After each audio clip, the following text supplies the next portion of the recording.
दोस्तों कैसे हो आप लोग। क्रिप्टो मार्केट की सिचुएशन ने काफ़ी लोगों को डीमोटिवेट कर रखा था और अब कुछ ऐसा लगता है कि राहत की सांस हमें देखने को मिल रही है। और जिस रीज़न की वजह से मार्केट गिरी थी अब उसका भी समाधान होने को मिल रहा है। लेकिन अब रेट कट होने के दोबारा चांसेस जो है ना वो 96% तक हो चुके हैं। इसके पीछे क्या रीज़न है, क्या एक और रेट कट हम देखने वाले हैं इसी अक्टूबर के अंदर।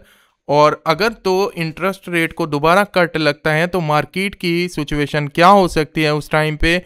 इस टाइम पे अगर हम लोग देखें तो बीटीसी अपनी इम्पोर्टेंट रेजिस्टेंस से मतलब इम्पोर्टेंट सपोर्ट से थोड़ा दूर है और इस टाइम पे 1,12,500 के ऊपर ट्रेड कर रहा है।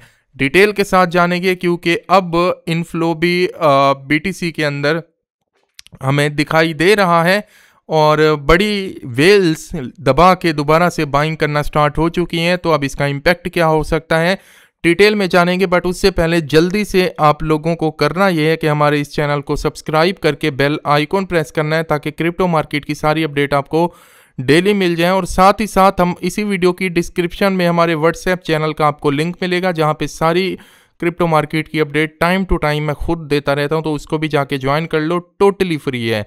इस टाइम पे क्रिप्टो बबल्स देखें तो भाई साहब यहाँ पे अभी भी कुछ कुछ ऐसे टोकन हैं क्योंकि मार्केट की सिचुएशन यार ऐसी चल रही है, कभी पंप कभी डंप, कभी पंप कभी डंप। तो अभी भी उस लेवल के ऊपर तो हम नहीं जा पाए जो लेवल हमने कुछ दिन पहले देखे थे और वहां से मार्केट रिजेक्ट हुई थी। बट ये अच्छी बात है, कुछ ना कुछ हमें रिकवरी देखने को मिली है और बीटीसी इस टाइम पे ट्रेड कर रहा है 1,12,000 के ऊपर जो कि अच्छी बात है। और यहाँ पे इम्पोर्टेंट जो सपोर्ट है वो 1,10,000 के करीब बनती है। ठीक है, अगर ये ब्रेक होती है और इसके नीचे डेली क्लोजिंग होती है तो नेक्स्ट जो इम्पोर्टेंट हमें सपोर्ट देखने को मिलती है वो है 1,07,500 के ऊपर।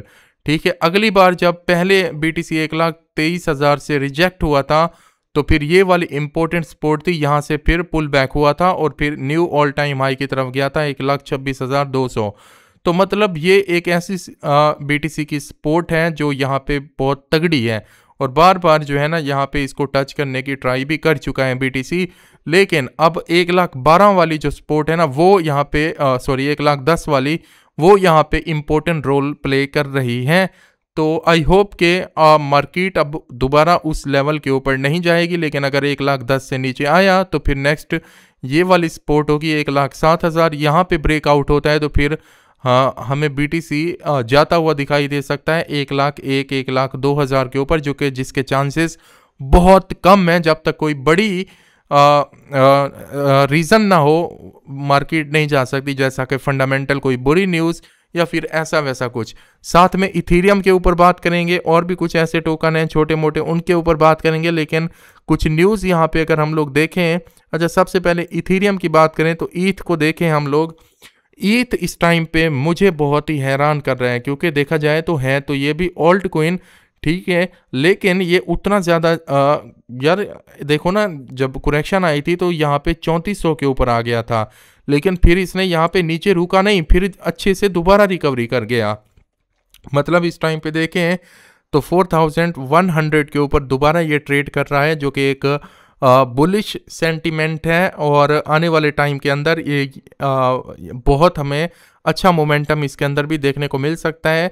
ऑल्ट सीजन के अंदर जो कि नवंबर में एक्सपेक्टेड है स्टार्ट, एक तरह से अच्छी हमें मूवमेंट दिखाई देने लग जाएंगी। ये 6-7 हज़ार डॉलर तक जाता हुआ एक्सपर्ट का मानना है कि दिखाई दे सकता है इथेरियम। और अगर हम लोग देखें तो साथ में सोल को देखें तो सोल भी अपने न्यू ऑल टाइम हाई की तरफ जाता हुआ दिखाई दे सकता है। बीएनबी की प्राइस के ऊपर बात करें तो अनस्टेबल इस टाइम पे लग रहा है, कभी पंप कर रहा है कभी डंप कर रहा है, कभी पंप, ऐसा लगता है कि मैनिपुलेट किया जा रहा है इसको भी।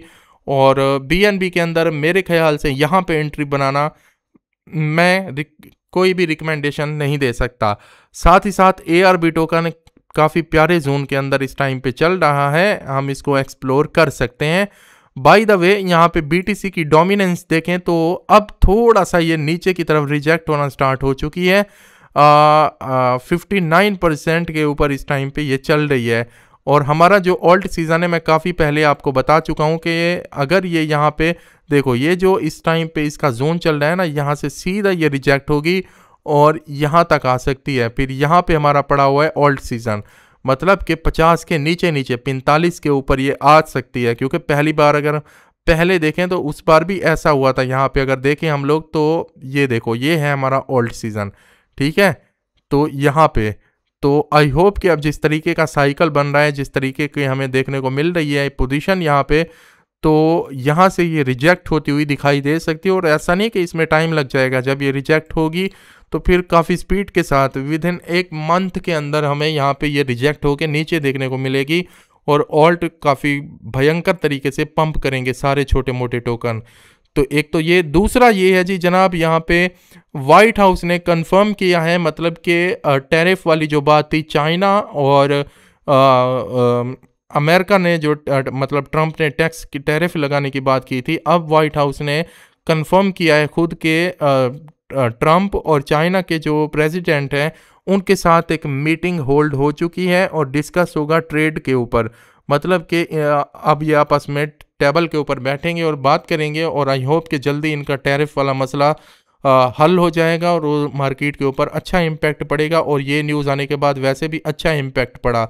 दूसरा जनाब, यहाँ पे पोवेल की कल स्पीच थी और थोड़ा सा उन्होंने बात की है, गोल्ड और बीटीसी के ऊपर तो बात नहीं की, लेकिन वैसे ओवरऑल देखा जाए तो मार्केट के लिए बहुत ही बुलिश सेंटीमेंट थे।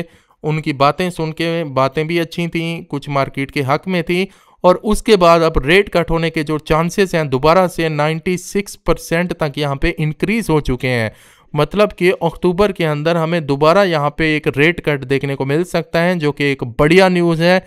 और मैं जानता हूं कि इस टाइम पे आप सोच रहे होंगे कि पहला भी तो रेट कट हुआ था इसी सितंबर के अंदर, लेकिन क्या हुआ था, मार्केट गिरी। तो देखो यार, जब रेट कट होता है ना, ऐसा नहीं होता था, अगर शॉर्ट रेट कट हो 20 बेसिस 25 बेसिस के ऊपर तो मार्केट के अंदर थोड़ा मोमेंटम तो आता है, लेकिन वो पंप नहीं आ पाता। लेकिन लॉन्ग टर्म में देखें 2024 में भी रेट कट हुआ था, उसके ऐसा नहीं कि एकदम से मार्केट बुलिश हुई थी, थोड़ा पंप हुई थी, फिर एक बड़ा डंप आया था मार्केट के अंदर, फिर 1-1.5 मंथ बाद बीटीसी ने बड़े हाई बनाए थे और सीजन आ गया था, एक तरह से बड़ी रैली आ गई थी। तो इस बार भी ऐसा होगा और अगर यहाँ पे दूसरा रेट कट देखने को मिल सकता है तो फिर तो बहुत ही बढ़िया हो जाएगा और लास्ट क्वार्टर एक तरह से बिग, मतलब हिस्ट्री का सबसे बड़ा सीजन बन सकता है, ऐसा लगता है। दूसरा यहाँ पे थोड़ा और डाटा देखें, बीटीसी का यहाँ पे ईटीएफ देखें तो 102 मिलियन डॉलर की सरमायाकारी कल के दिन में हुई है बीटीसी के अंदर। मतलब इन्वेस्टर फिर आ रहे हैं डिप में बीटीसी को उठाने का, और साथ ही साथ ये एक अच्छी न्यूज़ हो सकती है, इसीलिए बीटीसी दोबारा रिकवर कर जाता है।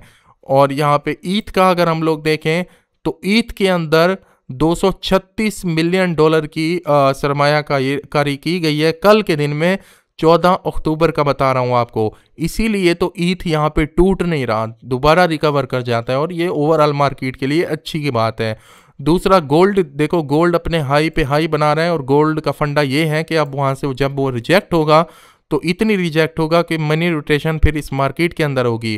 क्योंकि ये बात तो सीधी है कि इतना गोल्ड जो है पंप कर रहा है, तो उसके रिजेक्ट जब होगा तो अच्छी खासी करेक्शन उसके अंदर देखने को मिलेगी। पूरी दुनिया का जो इस टाइम पे इन्वेस्टर है वो गोल्ड को फॉलो कर रहा है, लेकिन वो प्रॉफिट टेकिंग भी करेंगे और सेल आउट भी करेंगे। फिर जब सेल आउट होगा तो वही साइकिल होता है मार्केट क्रिप्टो में अंदर ऑल्ट सीजन आने का। तो देखिएगा, गोल्ड आपको काफ़ी नीचे आता हुआ दिखाई दे सकता है काफ़ी जल्दी, और ये मार्केट आपको ऊपर जाती हुई दिखाई देगी। अभी के हिसाब से टेक्निकल एनालिसिस के हिसाब से तो मार्केट स्टिल बुलिश, अगर फंडामेंटली कुछ ऐसा वैसा नहीं होता तो। आई होप कि बात आपको समझ आई होगी, और आपका कोई और सवाल है तो नीचे कमेंट में बताइएगा। अभी के लिए इतना ही, अगली वीडियो में मिलते हैं जल्दी।